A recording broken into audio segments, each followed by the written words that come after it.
As we all know, a barrier to higher education can be cost, related not to just tuition and fees, but also learning resources like books and materials. We are now joined by Amanda Taintor, a faculty coordinator for instructional design at Reedley College, who will share what she's learned on her open educational resources journey. Please welcome Amanda Taintor.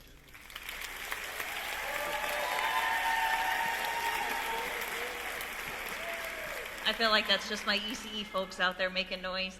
So, yes, right now my title is Faculty Coordinator of Instructional Design at Reedley College and Outcomes. But when I see myself in my mind's eye, I will always see where I began, and that's as an ECE faculty member. And so, I knew I would have to pause right there. And so that's where I'm coming at you today, is a faculty member, because I still have the great opportunity to be able to teach classes. Most of you have probably been to a presentation on Open Educational Resources, OER, so this shouldn't be old news to you, and don't worry, I'm not going to talk about it from that context. I'm going to get a little bit selfish, and I'm going to talk about teaching a ZTC course, Zero Textbook Cost course, as a faculty member, and why I absolutely love it, and why I'm never going to go back, and hopefully entice you to come to a workshop later to learn about how you can do that too. Thank you. So I'll wait for them to change the slide up there. But so I'm going to talk about some of the aspects about why I love teaching a ZTC course. One of the major reasons is that on the very first day of instruction, I know that every single one of my students has access to my course content. That access to the course content isn't dependent on whether or not their financial aid check came in on time. It's not dependent on whether or not there's enough left over after they've paid the rest of their textbooks, after they've paid their rent, after they paid their childcare. I know that that is not dependent on whether or not they have access to that course content.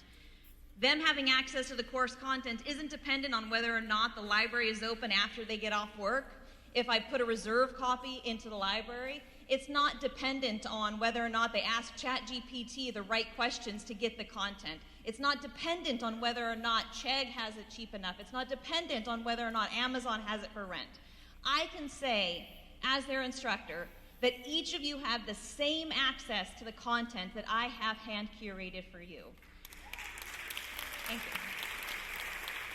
And that leads me to the next one, is that to me, this is the ultimate expression I have in the freedom I have as a faculty member.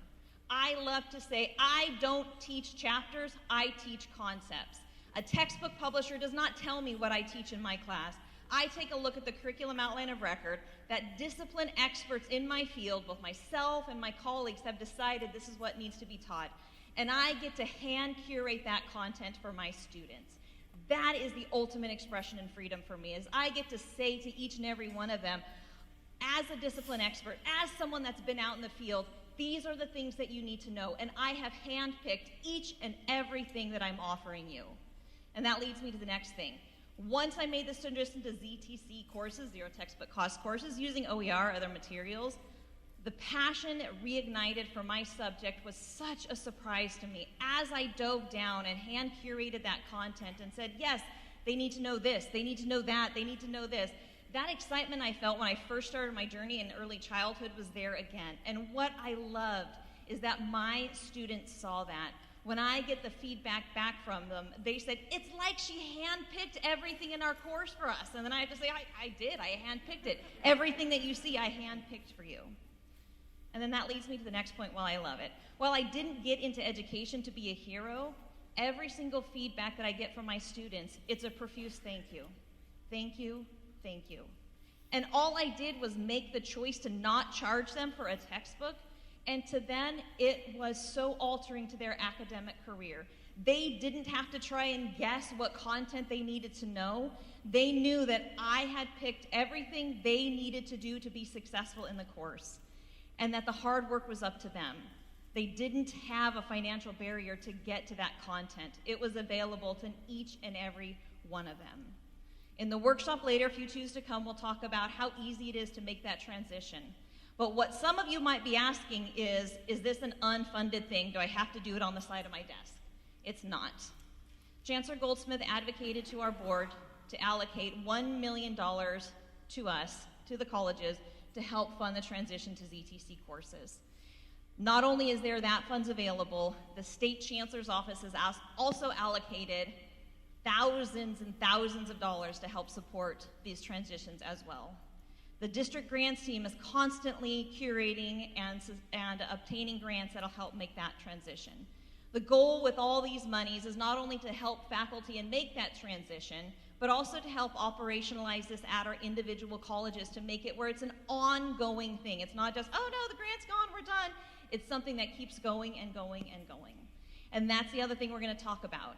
Each one of your campuses has someone, many people who are passionate about it, but each has an OER liaison who is more than willing to help find content for your course, point you in the right direction, and even if this is brand new to you, I know we have a lot of new people in here, to explain to you what in the heck OER is and how can I make it happen in my course. So we have a workshop later this afternoon. I really hope to see as many of you as possible. If you're not able to make it, reach out to your OER liaisons on the campus. So thank you guys for allowing me to, again, talk to you about the importance of OER and ZTC.